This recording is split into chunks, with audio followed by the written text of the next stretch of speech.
Bonjour tout le monde, je vous fais une petite vidéo aujourd'hui pour faire un retour d'expérience sur la Dacia Spring. Donc c'est une voiture que j'ai achetée en février 2023, enfin que j'ai acquérie en février 2023. J'ai dû la commander, il me semble, au mois de mai ou juin 2022 donc ça a mis un petit peu de temps à l'époque, il y avait beaucoup d'attentes parce que les aides de l'État à l'époque étaient assez importantes. J'ai bénéficié de l'éco-bonus de 6 000 € et reprise de mon ancien véhicule, donc ma 206, je crois c'était 5 000 € les aides pour la prime à la casse. Donc en tout, j'ai bénéficié de 11 000 € d'aide. Donc depuis ce temps-là, j'ai fait 65 000 km, donc j'ai assez bien roulé quand même. Donc je peux vous dire vraiment ce que j'en pense moi personnellement. Donc cette voiture, je l'ai achetée tout simplement parce qu'à l'époque, le carburant était aux alentours de 2 €, plus ou moins, ça dépendait des stations. Et j'étais rendu, juste pour aller au travail, à entre 250 et 300 € par mois de gasoil.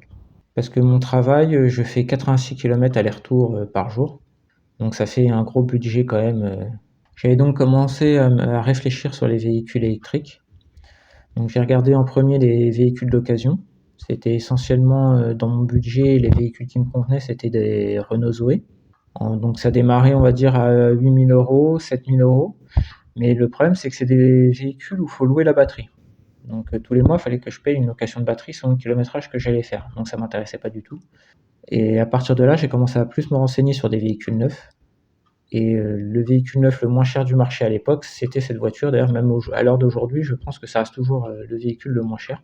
D'entrée de gamme, elle était à 17 000 € et avec toutes les options, donc celle que j'ai choisie, elle devait être à 21 ou 22 000 €. Avec les aides de l'État, donc moi, elle m'est revenue à 11 000 €. C'est pour ça que je suis parti sur ce véhicule-là. Donc comme je l'ai pris toute option, les options qu'il y avait sur cette voiture à l'époque, donc il y avait radar de recul avec caméra de recul, climatisation, limiteur de vitesse, freinage d'urgence automatique.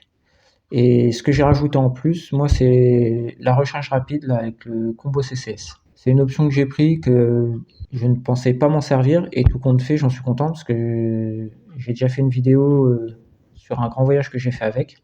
J'ai fait Bretagne, Bourgogne aller-retour, donc un peu plus de 1100 km. Et j'étais content de l'avoir, sinon j'aurais mis beaucoup plus de temps à faire ce voyage. Et d'ailleurs, depuis, j'ai refait des voyages un peu longs, donc un petit peu moins quand même cette fois-ci. Aller-retour, j'ai 600 km de chez moi à Dreux. Donc on a des amis qui habitent là-bas, j'ai déjà fait 2 fois l'aller-retour. Et pourquoi pas y retourner avec, donc, parce que l'avantage, c'est que j'ai que 300 km, donc là j'ai qu'une seule recharge sur la route. Ça me permet de m'arrêter juste pour manger un petit peu et me dégourdir les jambes avant de repartir. C'est environ 25 à 30 minutes de charge, donc c'est très bien. Donc maintenant, on va partir sur les points positifs de cette voiture. Donc premier point positif, c'est forcément le prix. Un véhicule neuf à ce prix-là, électrique, il y en a très peu. Après, ça va être sa consommation aussi.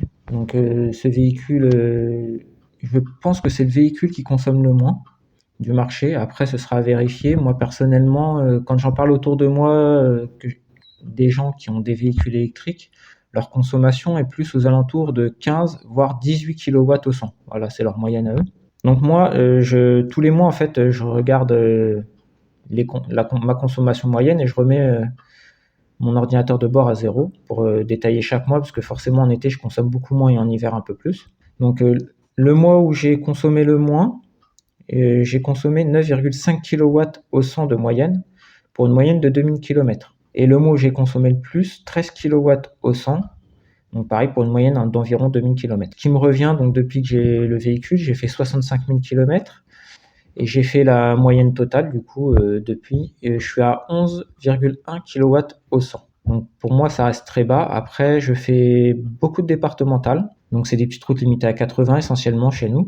Je fais un peu de 4 voies pour aller au travail. Sur les 4 voies par contre je me limite quand je vais au travail à 100 km/h, ça réduit un peu ma consommation.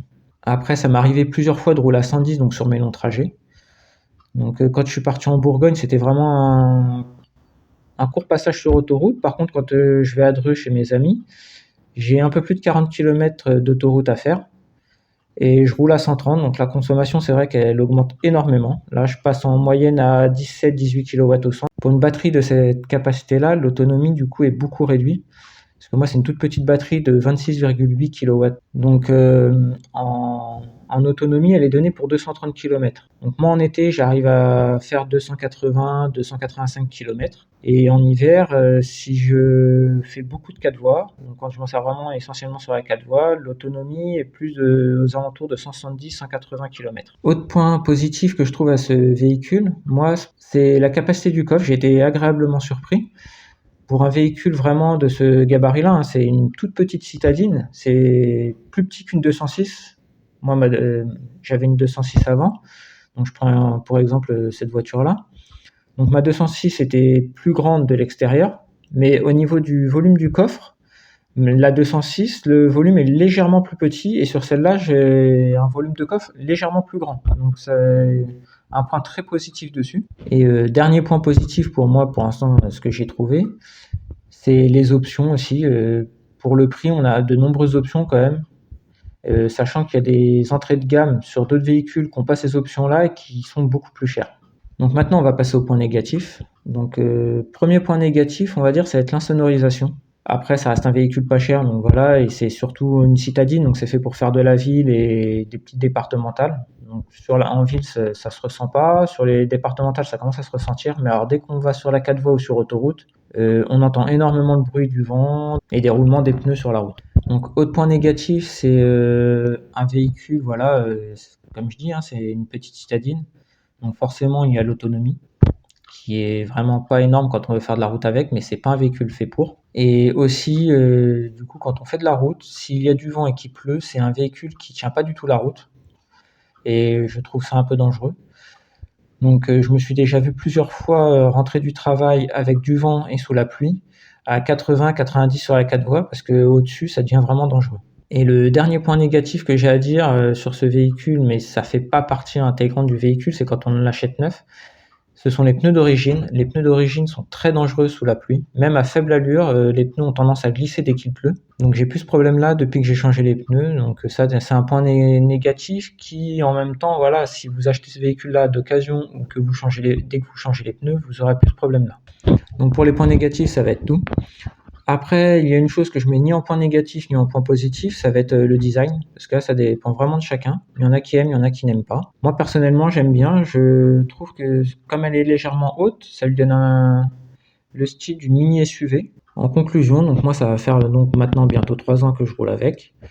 Et j'en suis vraiment très satisfait pour les trajets quotidiens, donc aller au travail, emmener les enfants à l'école, aller faire des courses, aller voir des amis qui restent dans un périmètre, on va dire, d'1 heure. C'est une voiture qui est vraiment idéale. Après, c'est une petite citadine. Donc après, pour les grands trajets, c'est pas un véhicule qui est fait pour.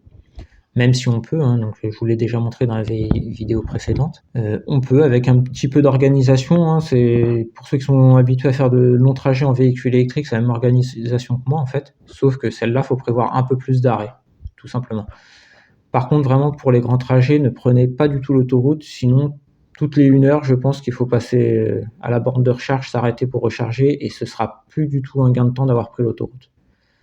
Donc restez sur les nationales, petites départementales, vous ne perdrez pas forcément plus de temps, parce que le temps que vous allez perdre, vous allez le gagner en recharge, car vous en ferez beaucoup moins. Voilà. J'espère que cette vidéo vous a plu. Pour ceux qui ont la même voiture que moi, n'hésitez pas à me mettre des commentaires ce que vous, personnellement, vous en pensez. Et pour ceux qui ont d'autres véhicules, dites-nous aussi vos points positifs et points négatifs que vous avez sur vos véhicules. Voilà, sur ce, je vous dis à bientôt dans une prochaine vidéo. Au revoir!